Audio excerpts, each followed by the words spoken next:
Okay, good afternoon. So, about 10 minutes late. Please inform your colleague that our class has been started. So, to join the class, we are going to discuss about universal immunization program and cold chain. Is my voice clear and audible? Write down in chat box. Is my voice clear and audible? Is my voice clear and audible? Inform to your colleague that our class has been started. Is my voice clear and audible to all of you? Okay, yes. So I'm getting reply, yes, sir. So we have to discuss about universal immunization program. This is a part of your practical as well as class. Different health programs are there, and among them, and very important health program, that is universal immunization program, where we are going to discuss about immunization, vaccine, and cold chain. So let me see that how many students are there. Okay, so inform your colleague that our class has been started, and it will be very interesting to discuss about the immunization program. We are going to see how in practically in field immunization sessions are held as well as cold chain is maintained. So inform your colleague to join right now. So first we start with the history of immunization program, in which history of vaccine discovery. As you know that in 1796, Edward Jenner, he invented vaccine for smallpox. So our vaccination history starts from 1796, that is in 18th century. And after that, smallpox eradication, it was achieved by the year 1979. So WHO has WHO has given the certificate that in 1979 it has been eradicated. From India, it was eradicated in 1975, much earlier than the world. On 8th May 1980, WHO declared that smallpox has been eradicated from world. So there are different milestones in vaccine development. You can see that first use of a live attenuated vaccine, that was rabies, it was there in 1885. So vaccination history, it is not much old. At 1885 means 19th century, and now we are in 2020.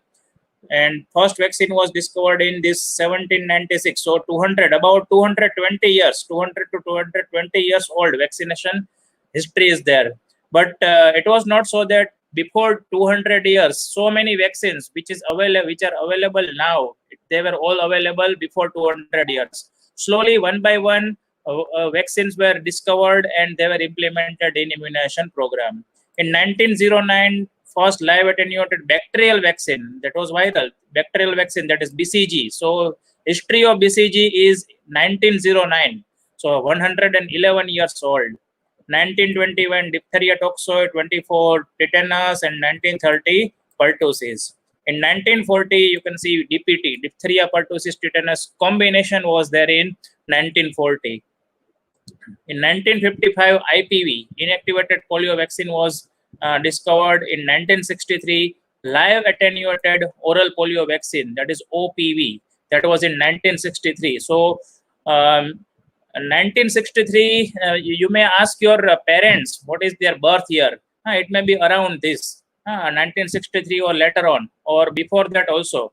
So this IP, live attendant OPV vaccine, many of our parents or grandparents, your grandparents may not have taken this OPV vaccine, even DPT vaccine. At that time it was not available. Measles vaccine also 1963. So again, this measles, this IPV, then this hepatitis B vaccine, that was in 1986. HIV vaccine. So these vaccines were not taken by your parents or grandparents because it was not available at that time. So you can see that HIV vaccine. HIV vaccine is just discovered in 1990. Use of this HIV vaccine started in 1990. So just before 30 years. Even many of my colleagues may not have taken this HIV vaccine because we were born before that. So immunization program, we are going to discuss about program aspect also. Still, so many students are left. So inform your colleague that our class has been started and to join the class right now. So immunization program in 1974, WHO launched expanded program on immunization EPI against 6 vaccine preventable disease, namely diphtheria, pertussis, tetanus, polio, tuberculosis, and measles. So this EPI was basically against 6 vaccine preventable disease, which was launched in 1974. Objective of the EPI were to reduce the mortality and morbidity resulting from vaccine preventable disease of childhood and to achieve the self-sufficiency and production of the vaccine.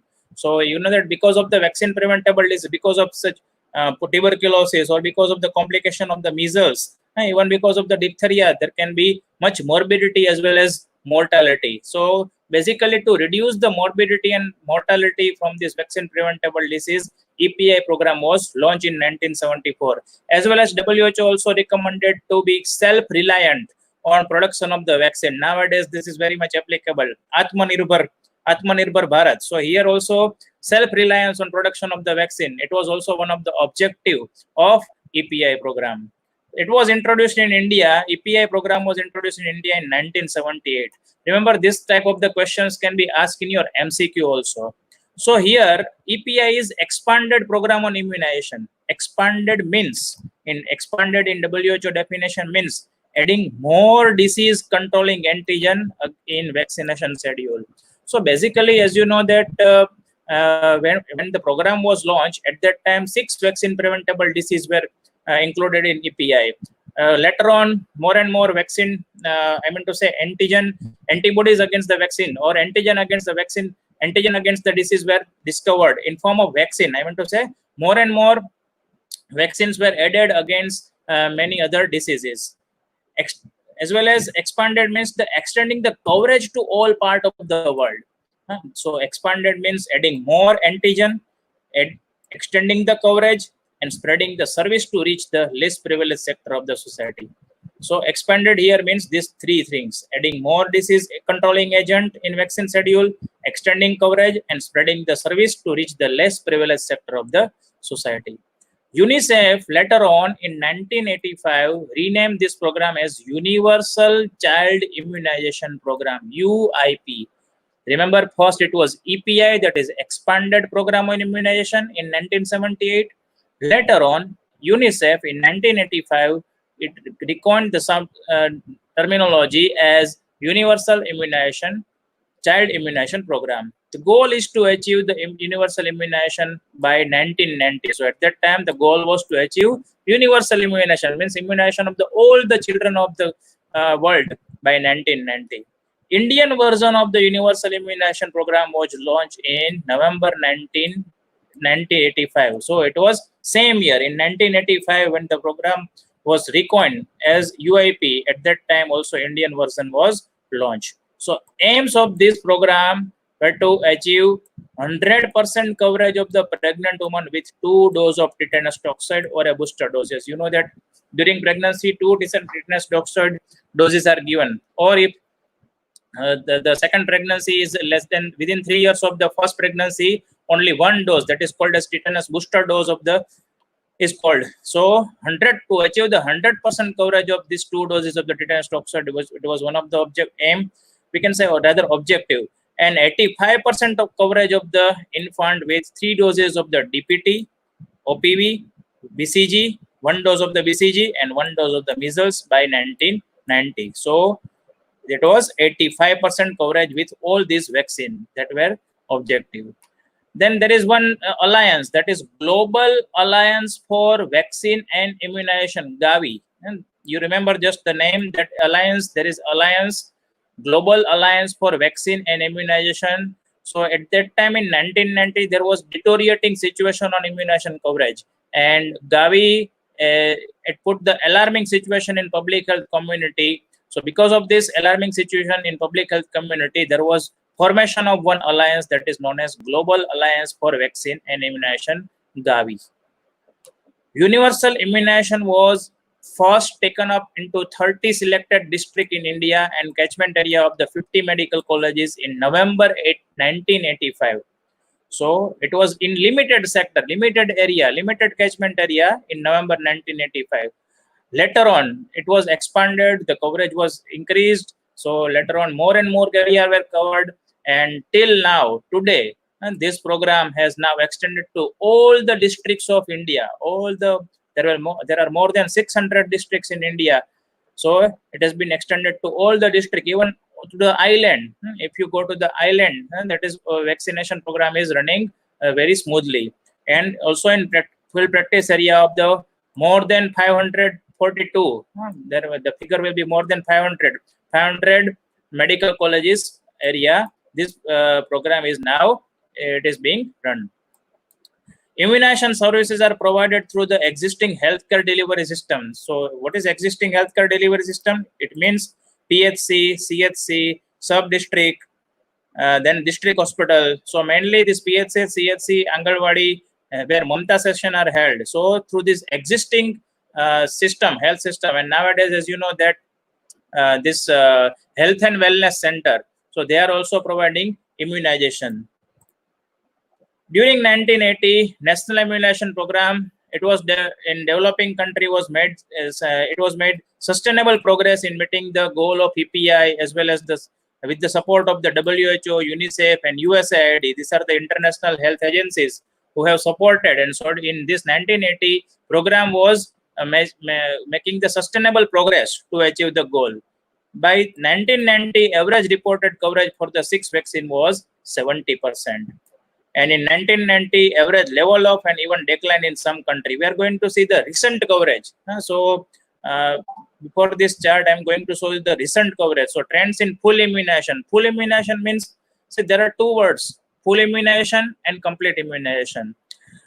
We are going to discuss about the vaccination schedule also. So up to 9 months, whatever the vaccine are there, up to 9 months, you know that MR vaccine is there.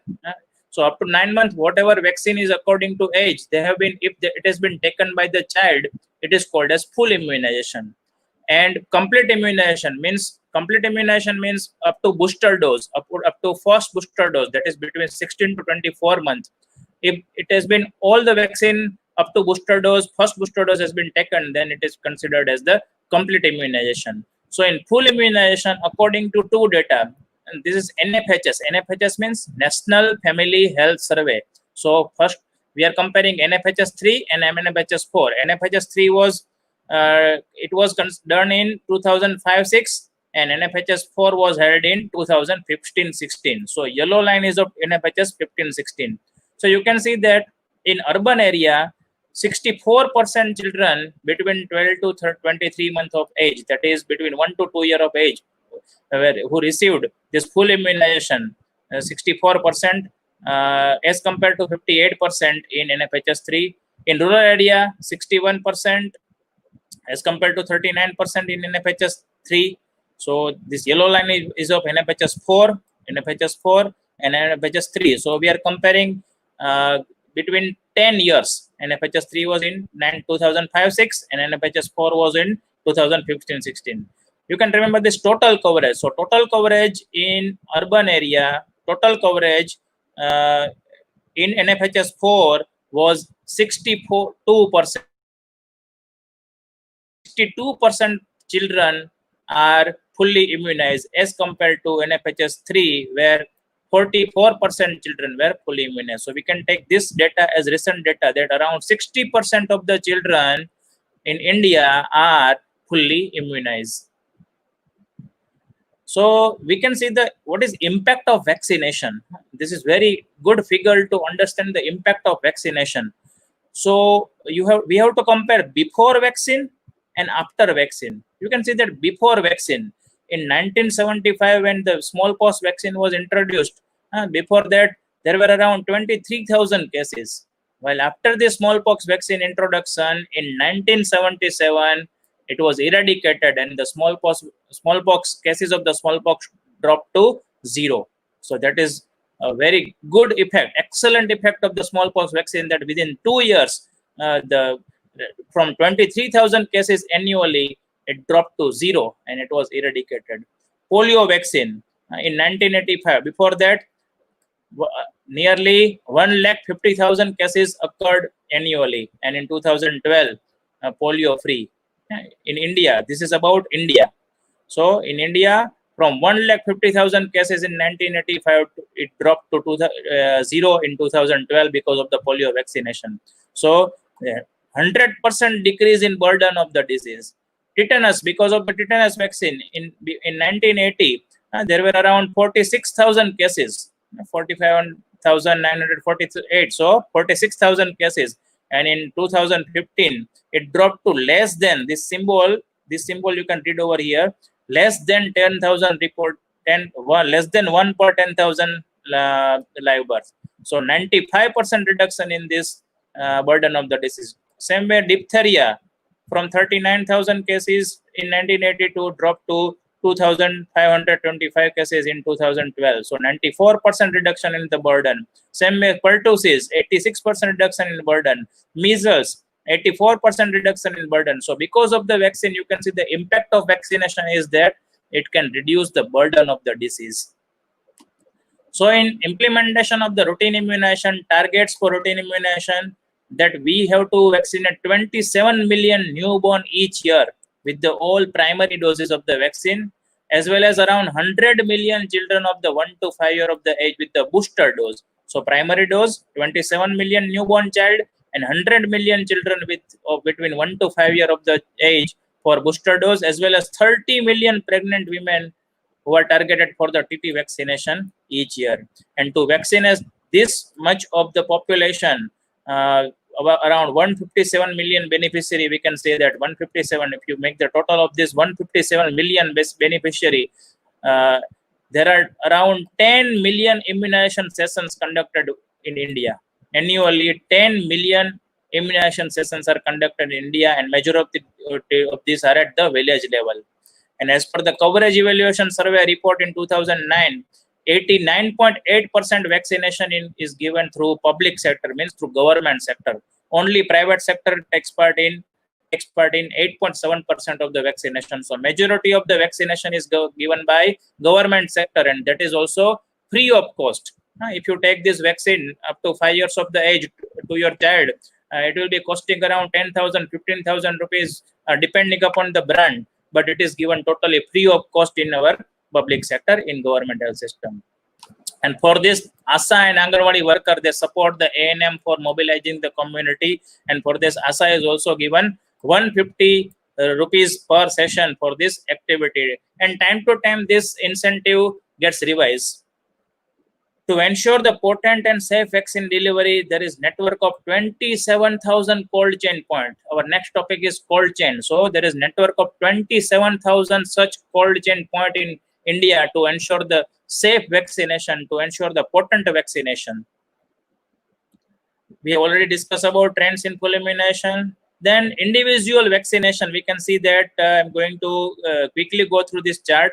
So according to NFHS 4, I will be only concentrating on the total number. So vaccination of the individual vaccine, coverage of the individual vaccination. So children who are fully immunized are 62%. Fully immunized means the child who has taken BCG, measles, and 3 doses of the polio and DPT. So according to this NFHS4, they are 62%. We have already seen in this figure. You can see here 62%. Now about individual vaccine, BCG coverage is 91.9%, 3 doses of the polio around 73%, DPT vaccine 78%, measles vaccine 81%, 3 doses of the hepatitis B in form of the pentavalent vaccine. It is also 62%, vitamin A in last 6 months. So it is 60%, and who have received most of the vaccine in public health facility, children who have received most of the vaccine in public health facility, as we know that 89% means 90%, here it is also same, 90% of the vaccination is achieved in public health sector, that is in government health system, and in private health system it is around 7%. So this data are very interesting.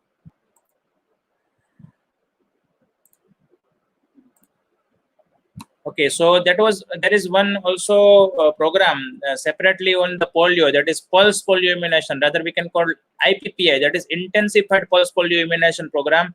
It was launched in 1995, and it is a supplementary immunization program actually. Apart from the vaccination, polio vaccine which is given in routine immunization schedule, supplemented vaccine is given to all the children between 0 to 5 years of the age on NID, that is National Immunization Day. You may have also taken this polio vaccine during the NID, polio Ravivar, you know that polio Sunday. So that polio Sunday is known as National Immunization Day. Usually it is in winter, usually in December, January, February, and later on in last 3 to 4 years, it was also held in March and April even. So all the children less than 5 years of the age are given the OPV regardless of their immunization schedule. There are also SNID, that is Sub-National Immunization Day, that these are being held in high-risk area in some selected states. So we do not have LID, only NID and SNID are there.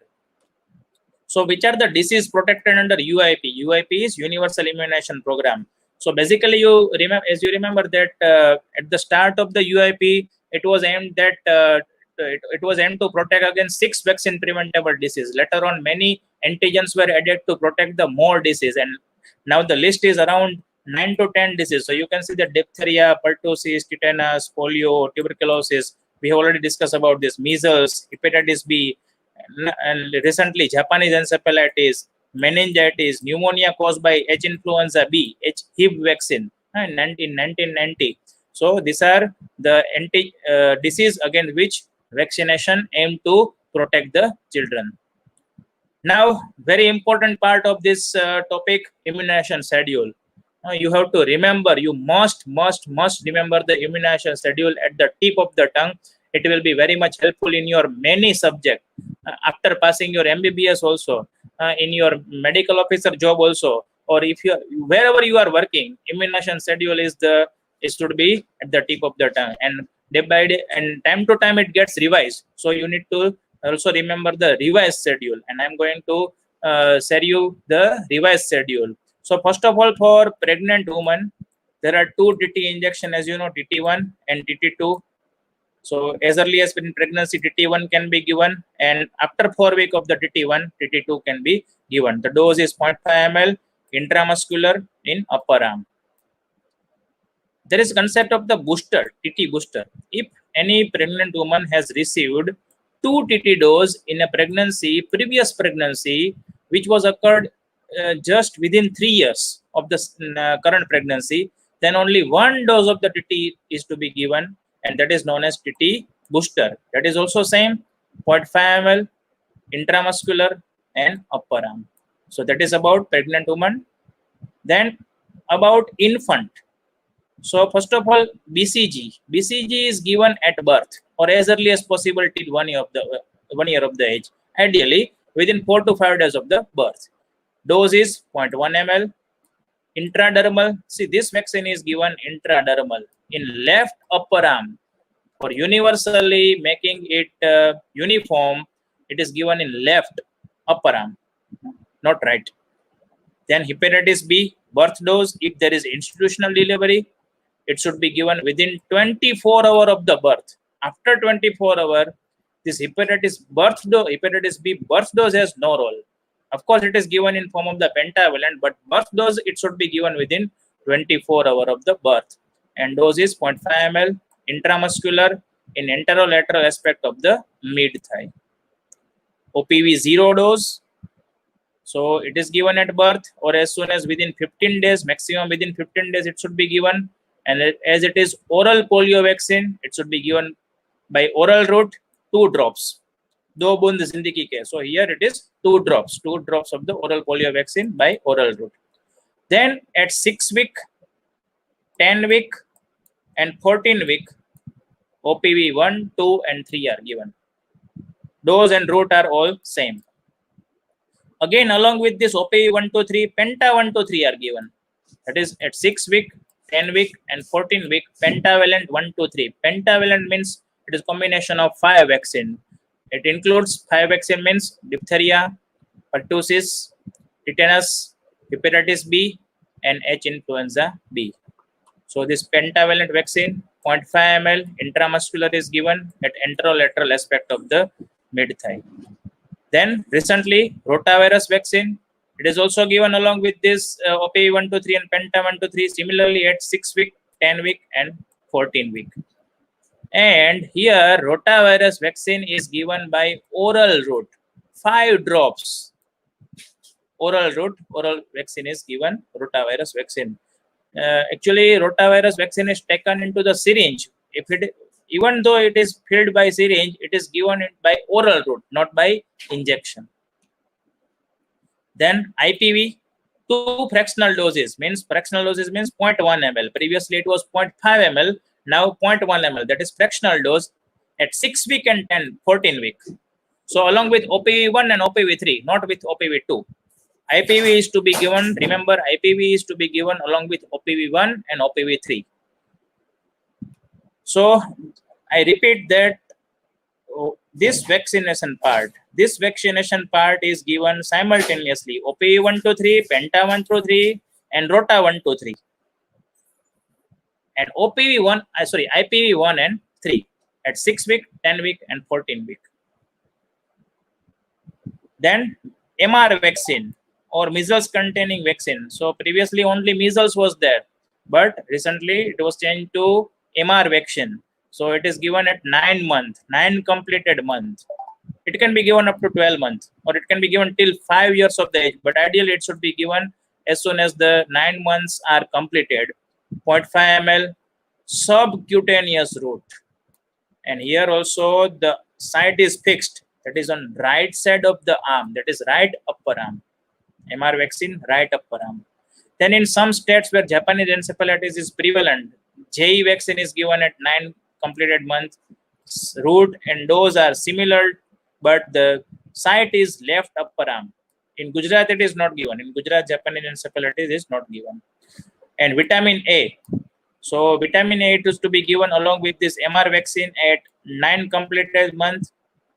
And then after every 6 months, in February and August till 5 years of age, vitamin A 2 lakh unit are given. At 9 months, 1 lakh unit, and after that, at every 6 months up to 5 years of age, in February and August, 2 lakh unit are given. Again, I repeat, BCG is given at birth. I'm not going to discuss now the drops, or I mean to say this route as well as dose. Hepatitis B within 24 hours of the birth. OPV 0 is also at birth.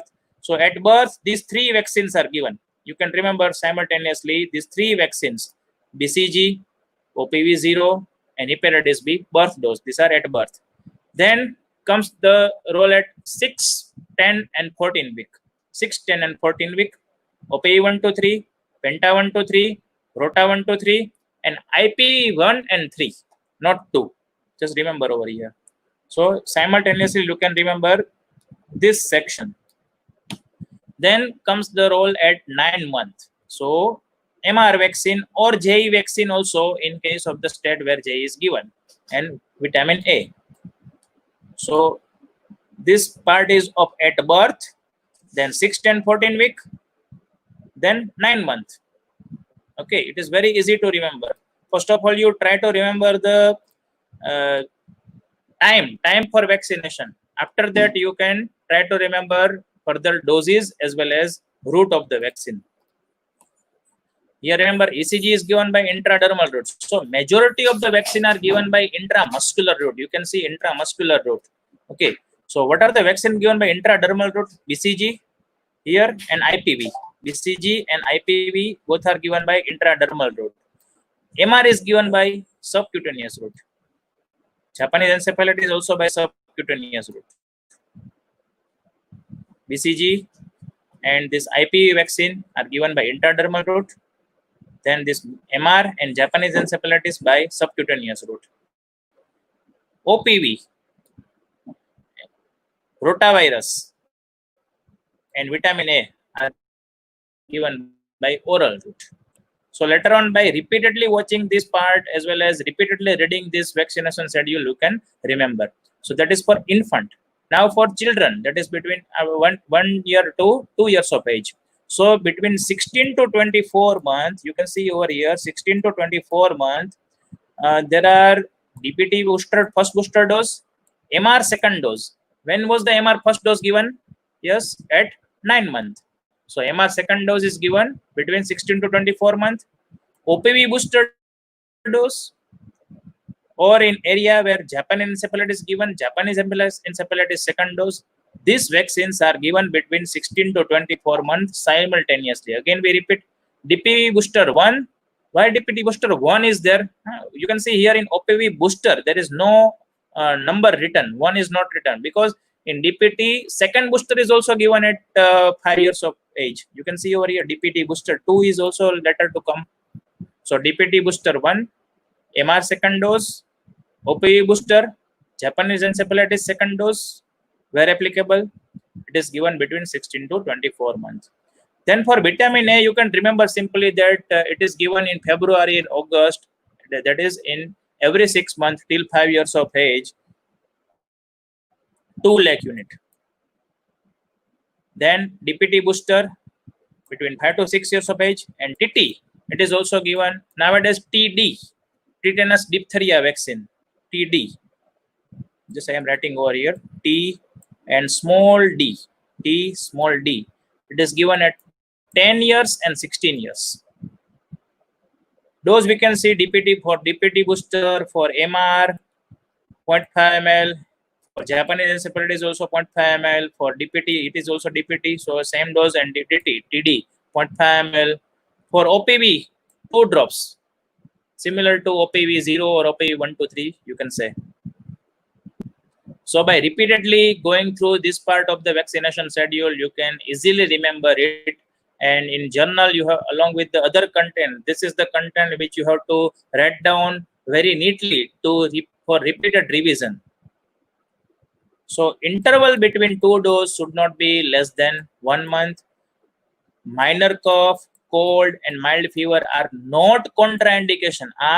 Remember here, not contraindication for vaccination. So if you are working in PHC as a medical officer and any child comes with the complaining of their parents as of having the minor cough or mild fever or cold, so this minor complication, I mean to say minor complaints, minor ailments, other things like diarrhea, these are not contraindication for the vaccination. You can always give vaccination to these children. Only severe complication, only severe previous history of the complication, all immunocompromised child, like child is on corticosteroid therapy, like child is having cancer or HIV or hospitalized child, these are only contraindication for the vaccination.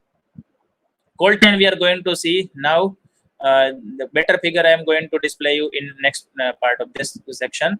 So immunization should not be postponed if the child is ill or malnourished. Rather, in case of the illness or in case of the malnourished child, immunization must be given to protect the child from infections. Because the malnourished child is having the more chance of getting infection as compared to the normal child. So immunization is must in malnourished child.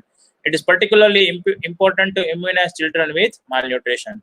So low-grade fever, again, it is same repetition, mild respiratory infection, diarrhea, and other minor illness should not be considered as the contraindication to immunization.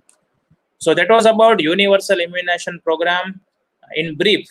Mainly you have to, the heart of that discussion is vaccination schedule. It is repeatedly being asked in your preventive medicine as well as in your pediatric, in your obstetrics, in medicine also, in Viva also. So you have to remember this vaccination schedule thoroughly. Now about cold chain. So there are two words, cold and chain. Cold is to maintain the coldness, and chain. So it is the chain system. So to maintain the cold environment of the vaccine, right from the production of the vaccination to the where it is given to the child, this is the chain system, and vaccine should be maintained in cold condition. How much cold condition now? The question is how much cold condition. So there is the temperature range. So that vaccine should be maintained. And do you know the temperature range? What is the temperature range? Write down in chat box. What is the temperature range for vaccine? In which temperature range we can store vaccine? Write down in chat box.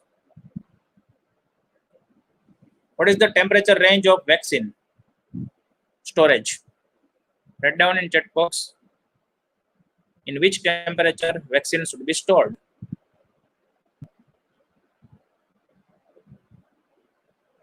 C, but how much? How much C? C is centigrade. In which temperature range vaccine should be stored? Yes, 2 to 8 degree.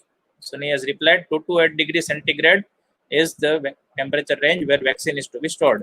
So right from the production of the vaccine, you can see in figure, right from this vaccine manufacturer to where the child, mother and child, and they are the beneficiary, where the vaccine is given, it should be continuously stored between 2 to 8 degrees centigrade. So you can see the in between steps.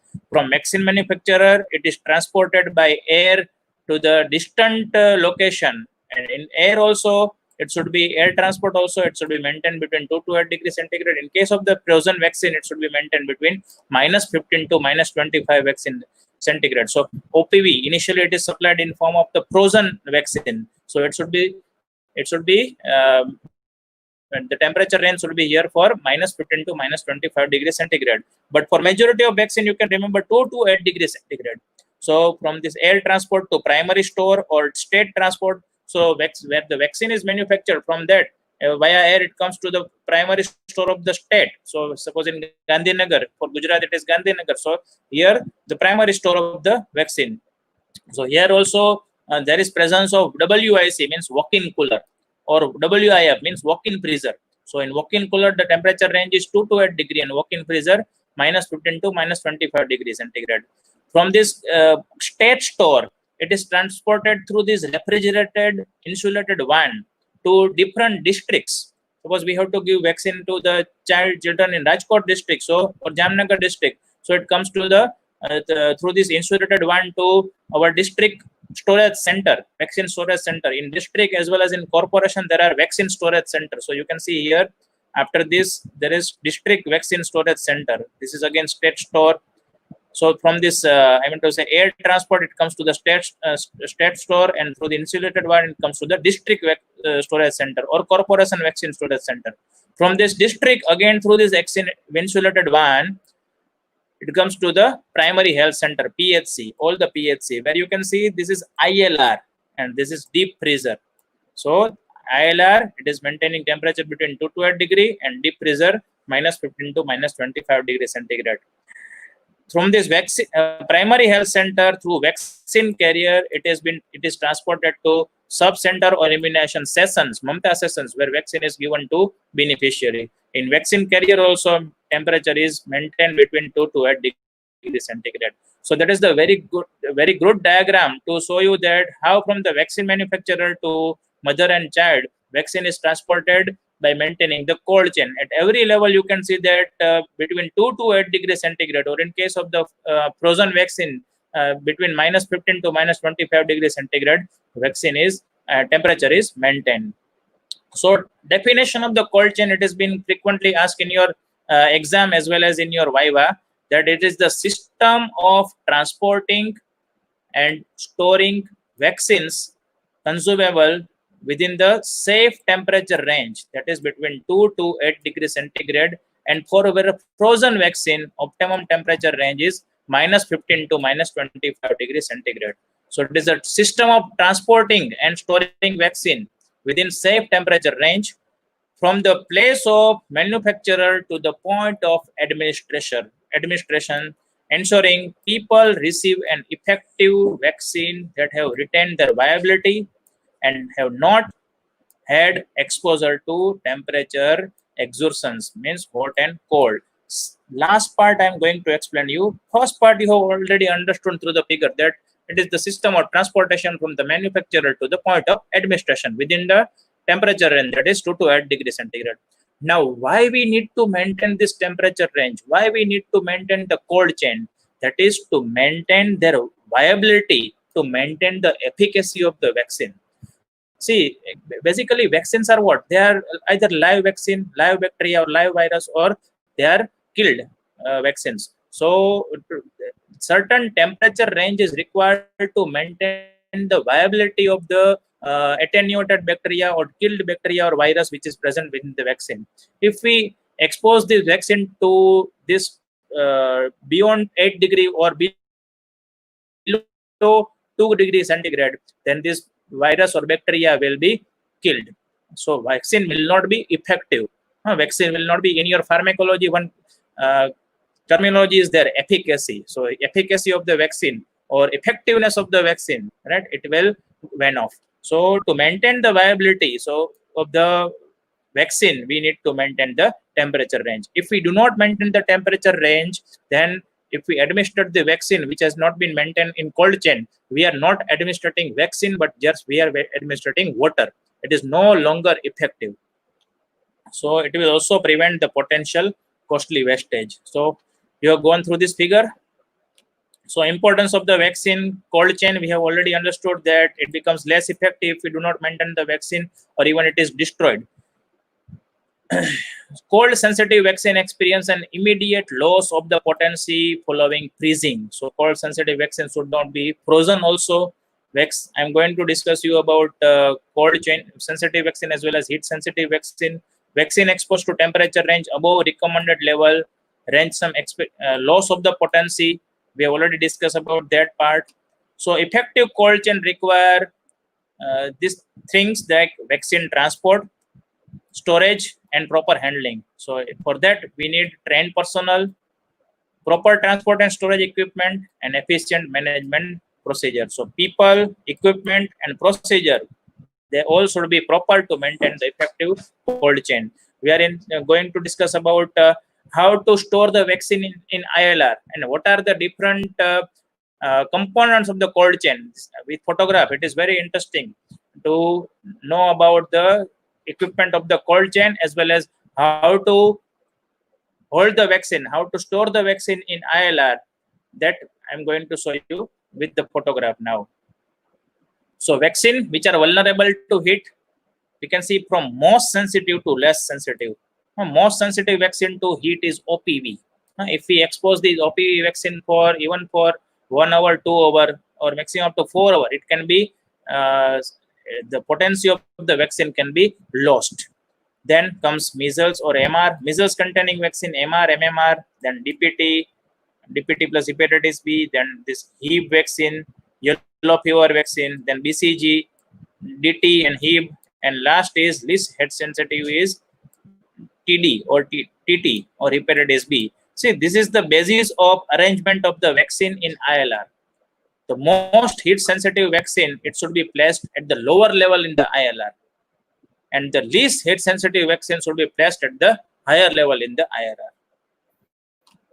Again, the vaccine vulnerable to freezing. So hepatitis B, it is vulnerable to freezing. So it should be also placed at the higher level in the ILR. So in ILR, at the lower level, the temperature is low. At the higher level, temperature is somewhat higher as compared to the lower level. So if we place this hepatitis B vaccine at the lower level of the ILR, there it can be subjected to freezing. So it should be placed at the higher ILR. I mean to say higher level. Then HIV vaccine or HIV liquid, DPT, hepatitis B, DT, TD, and TT. So these both slides are the basis of arrangement of the vaccine in ILR. Light sensitive vaccine are BCG, measles, or MR or MMR. So you can see that the MR vaccine and this measles containing vaccine, they are supplied in umber color bottle, not umber cinema. It is umber color bottle to protect this vaccine from the light. So you can, these photographs are very interesting. And this is refrigerator truck. And there are different vaccine one, this refrigerator truck where it is insulated, where temperature is maintained between 2 to 8 degrees centigrade. This is walk-in freezer. It is there in state level as well as at district level. This is walk-in cooler. So in walk-in freezer, temperature range is -15 to -25 degree, and in walk-in cooler, the temperature range is between 2 to 8 degree. So in corporation vaccine storage center as well as in state vaccine storage center, this walk-in cooler and walk-in freezer are there. Then these are cold box. In case of the electricity failure, when the ILR or deep freezer are not working, at that time cold box can hold the vaccine for 6 days. So we can keep the vaccine in the cold box, and we do not have to open the lid of the cold box, so that up to 6 days unopened condition, vaccine can be maintained in 2 to 8 degree temperature range. Then deep freezer and ILR, ice line refrigerator. ILR is ice line refrigerator. There is 300 liter. Both are 300 liter. These are also present in this district vaccine storage center as well as corporation vaccine storage center. In case of the PHC, some smaller ILR means 140 liter, around 140. Nowadays, it is also more than 140, 150 liter ILR and deep freezer in PHC area. So planning unit means PHC. So why it is planning unit? Because it planned the vaccination session in PHC area, where vaccination is to be conducted on which days and who is going to conduct this type of the planning. It is taken care of by the PHC. So it is called as the planning unit, where vaccine carriers are present. You can see the ISPEC, 4 ISPEC. This vaccine carrier is with 4 ISPECs. Then cold box, it is also present at PHC. Deep freezer, 140 liter capacity, and ILR 140 liter capacity, it is present at PHC. So this is refrigerator truck, transportation of the vaccine from regional center to district. Such type of the vaccine one from district to PHC also. This refrigerator truck is there. This is walk-in cooler. Inside of the walk-in cooler. This photograph is of inside of the walk-in cooler, where you can see the vaccines are stored in this box. There is presence of exhaust fan also. This is walk-in freezer, -15 to -25 degree. Walk-in means we can walk inside. It is just like small room. So it is called walk-in, and it is present at the regional level as well as district level as well as corporation level. It can store vaccine up to 3 months, and for 4 to 5 district. At one region, it can store the vaccine for 4 to 5 district. These are deep freezer. Deep freezer are present at the district level, larger 300 liter, PHC, CHC level 140 liter. Temperature range is -15 to -25 degrees centigrade. What is use of deep freezer? It is basically for preparation of ice pack. We do not have to store vaccine in deep freezer. Remember this thing. Remember the use of deep freezer, difference between use of deep freezer and ILR very well. Deep freezer are only for preparation of the ice pack. See, it is like your refrigerator, freezer compartment of the refrigerator. In freezer part, you just make the ice, and in lower level of the freezer, you store milk as well as vegetable. So ILR is the lower part of your refrigerator, and deep freezer is your upper part of the refrigerator. So deep freezer is only for preparation, making the ice pack, where temperature is -15 to -25 degrees centigrade. We cannot store vaccine, although it is written storing measles and OPV vaccine only for 1 month, but forget about this. We cannot store for storage of vaccine, only remember ILR. Holdover time is 18 to 22 hours in case of the power cut. So if there is electricity failure and we do not have to open the lid of the deep freezer, it can hold the temperature up to around this 18 to 22 hours, means up to around 1 day, up to maximum 24 hours, it can hold the temperature. But at the time of the electricity failure, we do not have to open the lid of the deep freezer or ILR. Only if we have to transfer the vaccine to the cold box, in case of the longer electricity failure, only at that time we can open this. So this is how ice packs are arranged in the deep freezer, at PHC or block or any level, this pattern of arrangement is known as crisscross pattern. Crisscross pattern. So one row of this type of, I mean to say vertical ice pack, and this is horizontal ice pack. And in between two ice pack, we have to keep the space. We have to keep the space for free movement of the air. And this is a proper arrangement of the ice pack. ILR, it also comes in 300 liter, 140 liter size. In district, it is 300 liter. One PSC, it is 140 liter. Temperature, 2 to 8 degrees centigrade, and only for storing of the vaccine. So PHC, it should be only used for storage of the vaccine. In ILR, we cannot keep the ice pack. One must think that in ILR or deep freezer, apart from vaccine, nothing should be kept inside this fridge, ILR or deep freezer. So holdover time for the ILR is 24 hour after 8-hour continuous power supply. So if there is electricity failure, but before electricity failure, power supply should be 8-hour continuous, and if electricity failure is even for 24 hour, it can maintain the temperature between 2 to 8 degrees centigrade. So what is the arrangement of the vaccine from top to bottom? So you can see, I'm going to show you a figure also. Hepatitis B at the top, TT at the top, below it DPT, then BCG, measles, and OPV. Okay, now write down in chat box why OPV and measles. They are stored at the bottom part, most bottom part of the ILR. Why they are stored at the most bottom part? You can see here in figure also. OPV and measles. Why they are stored at the most bottom part? If you have understood this content well, if you understood the discussion well, then you can write down why OPV and measles. Yes, heat sensitive, because they are most heat sensitive vaccine. So they are stored at the most bottom part. While this hepatitis B, then this PCV means pneumococcal vaccine. It can be stored also up in upper part. Penta, you can see here figure for arrangement. See, after you open the lid of the ILR, there are certain different leads. So this section of the ILR is only for new vaccine, but this part is for return vial in separate container. Whatever the vial has been, they have been partially used in immunization session, they can be reused up to 28 days. So for return vial, this section is to be kept separate. You can see diluent, then hepatitis diluent. So for BCG vaccine as well as for MR, the diluents are required. It can be stored in the most upper part. Hepatitis B, then Penta, PCV, then DPT, IPV, TT or TD, we can say. Then rotavirus, then BCG, measles and OPV. So OPV, measles and BCG in most bottom part. There is one mnemonic to remember this storage of the vaccine. It is very interesting mnemonic. I am speaking that. You can write down if you have anything to write. ओ मेरे भगवान तेरी दया इस प्रकार हम पे रखना. Just like that.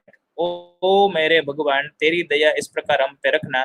That is from bottom to top. O means OPV, मेरे means measles, भगवान means BCG, Teri Daya means TD.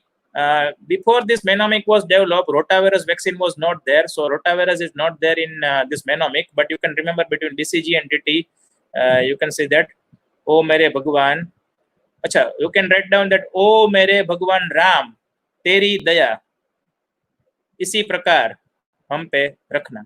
So O means OPV, M means measles, Bhagwan means BCG, Ram means Ramayana. Recently, Ramayana you have already watched, and it is also going on in another channel.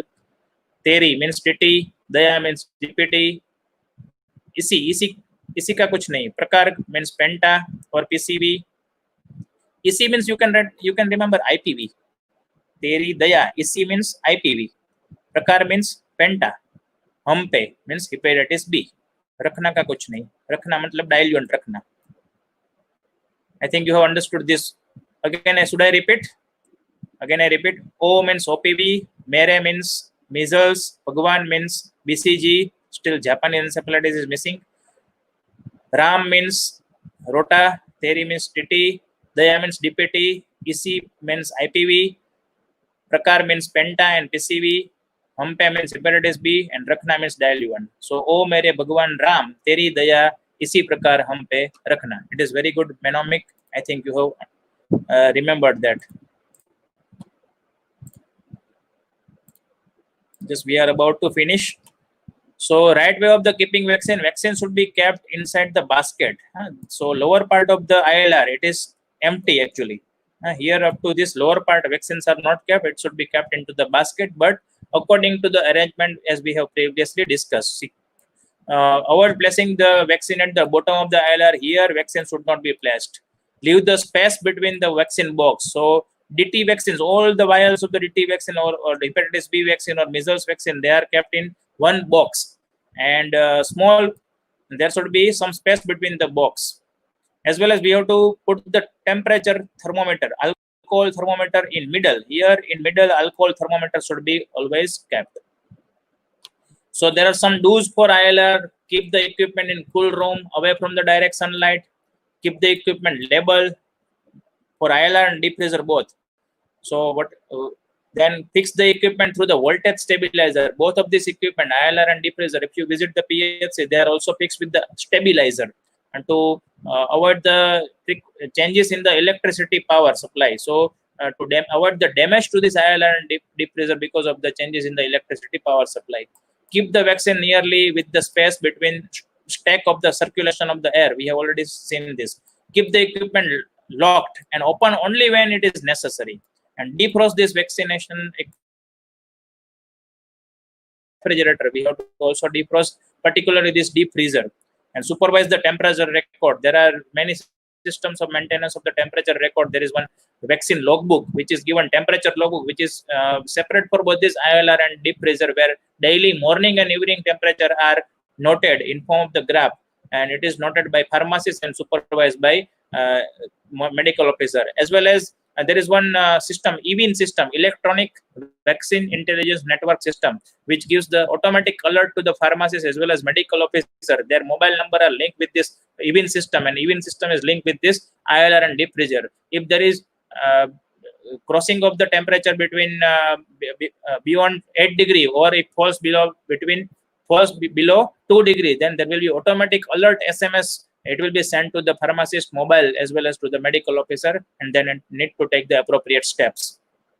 Don'ts for this ILR and refrigerator. Do not keep any object on this equipment. We don't have to keep any object which is pressing the lid over the equipment. Do not store any other drug, anything except vaccine in ILR or ice pack in deep freezer. Nothing can be kept inside this. Do not keep food or drinking water in them. Do not keep more than 1 month requirement at the PHC level. Means do not overstock. Do not keep expiry dated vaccine. These are the cold box. I have already told you about cold box. In case of the power failure, electricity failure, these are in 20 liter and 5 liter size. Maintain the temperature between 2 to 8 degrees centigrade, and it can hold the temperature. Here it is 5 days, but practically up to 6 days. Up to 6 days, this cold box can hold the vaccine between 2 to 8 degrees centigrade. There are vaccine carriers with 4 ice pack. You will see 1, 2, 3, and 4 ice pack. It can be kept inside it, and it is to be taken into the peripheral immunization session, Mamta session, or in case of the sub center. Again, temperature is same. Holdover time is 12 hours. Here, vaccine carrier holdover time 12 hours. Ice packs, you can see these are ice pack, and ice pack in ice pack you can see there are 2 holes. It is for keeping the BCG as well as MR vaccine. It can be kept inside this because these are most heat sensitive vaccine. OPV can be kept. OPV and BCG can be kept in it because these are most heat sensitive vaccine. Then preparation of the ice pack. Now this is very important. For ice packs, it is having the temperature between -15 to -25 degrees centigrade, and we take out this ice pack from the deep freezer and keep into this vaccine carrier. But we have to maintain the temperature of the vaccine between 2 to 8 degrees centigrade, while the temperature of the ice pack is minus 15 to minus 25 degrees centigrade. So we have to keep this ice pack in air before keeping the ice pack into the vaccine carrier. We have to keep the ice pack in at the room temperature, so that the ice pack temperature also comes in range of 2 to 8 degrees centigrade. So these ice packs, they should be, it is called as conditioning of the ice pack. So on the day of the session, on the session day, usually in PLC area, every Wednesday, vaccination is being carried out. So on the session day, take the frozen ice pack according to your need from the freezer and keep onto the table. Allow ice pack to sweat. So because of this temperature difference between air temperature, I mean to say room temperature, and this ice pack temperature, there will be formation of some water vapors on the ice pack, that is sweating like sweat. So that is the indication that ice pack has been conditioned. So, and we can shake the ice pack to listen the melted water. So if we shake the ice pack, we can listen the voice of the melted ice inside the ice pack. So that is also one of another indication that our ice pack has been conditioned. So only after conditioning of the ice pack, we can put this ice pack inside the vaccine carrier. So conditioning of the ice pack, you have already, I think, understood. There are foam pads which can be used just below the lid to maintain the soft material, to maintain the soft foam. So temporary lid for unopened vaccine. Thermometer here used is alcohol thermometer inside the ILR as well as in deep freezer. Generally we use mercury in thermometer for measurement of the temperature, but here temperature range is very narrow, that is 2 to 8 degrees centigrade, and alcohol is very much sensitive to the slight change in temperature. Even it comes from the 2 to 2.1 degrees centigrade, then alcohol can notice. Alcohol is very sensitive, so here alcohol thermometer is used. So full IRL cannot maintain the potency of the vaccine. This is the wrong way of storing any vaccine or storing anything inside the ILR. Do not open the lid for ILR to open. So don't discard the frozen DPT or DT or DT vial if they are present inside the ILR. Again, this is the wrong way of storing any vial. We have to keep inside the box, and that box should be also maintained in such a way that open air circulation is there between the boxes, as well as there should be holes inside the box to maintain the air circulation inside the box also. So in box also multiple holes are being created. So this is also freezing of the ice pack in deep freezer, but ice pack should be kept only in zigzag manner and to say crisscross manner. So this is also wrong way. Overfilling the deep freezer with it can damage the equipment. This is not the proper way of arranging the ice pack inside the deep freezer. Never put vaccine in direct touch of the ice pack. So in vaccine carrier, this is the picture of the vaccine carrier. Only we have to put the vaccine inside the Ziploc bag. One plastic bag is there, small plastic bags are there for different vaccine. Suppose MR vaccines are there, all MR vaccine, 2 or 3 vials are required in immunization session. So all these 2-3 MR vial can be kept inside the Ziploc bag. I think you know about Ziploc bag. There is transparent pouch. So inside that we can keep this vaccine, and we have to seal this Ziploc bag. And so such a way this vaccine can be stored inside the vaccine carrier. This is vaccine vial monitor. In each vaccine, in the label, such type of the circle and square are there. So outside circle is dark and inside square is white. So this is called stage 1. It is for good to utilize. Here vaccine can be utilized. In stage 2, both color, I mean to say this outside is dark, inside color has become lighter. Okay, it is not exactly white but light blue. So here it is also usable stage. But if the color, both the colors, color of the square as well as color of the circle, they are similar, then it is non-usable stage. As well as in this stage, color of the square is darker than the this circle, then it is also non-usable. So these are two, I mean to say, usable stage, and these are two non-usable stage. Previously they were known as stage 1, 2, 3, 4, but nowadays only usable and non-usable. Inside square is white, I mean, or lighter. then the circle, then it is usable. Just remember that part. So that is all about immunization program and cold chain. I think you have enjoyed this part. Is there any query? I think you have enjoyed this part. Write down your feedback. This lecture will be also available recorded on YouTube. So to write down in your journal, you can later on also watch this. Write down your feedback, if any, about this session, today's session. Whatever in field we are practically doing, or PHC medical officer as well as the authorities are doing, that I have tried to explain you with the help of the photograph. Rather than theoretical things, with the help of the photograph, actual maintenance of the cold chain, I have tried to explain you in this presentation. So is there any feedback? Is there any query? Write down in chat box. I'm waiting for 1 minute. How was the session? You can write down also that part.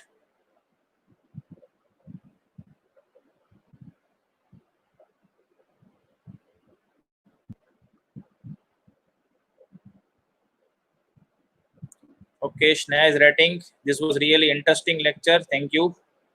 It was great session and very easy to understand with photograph. Jaimin, yes, thank you very much.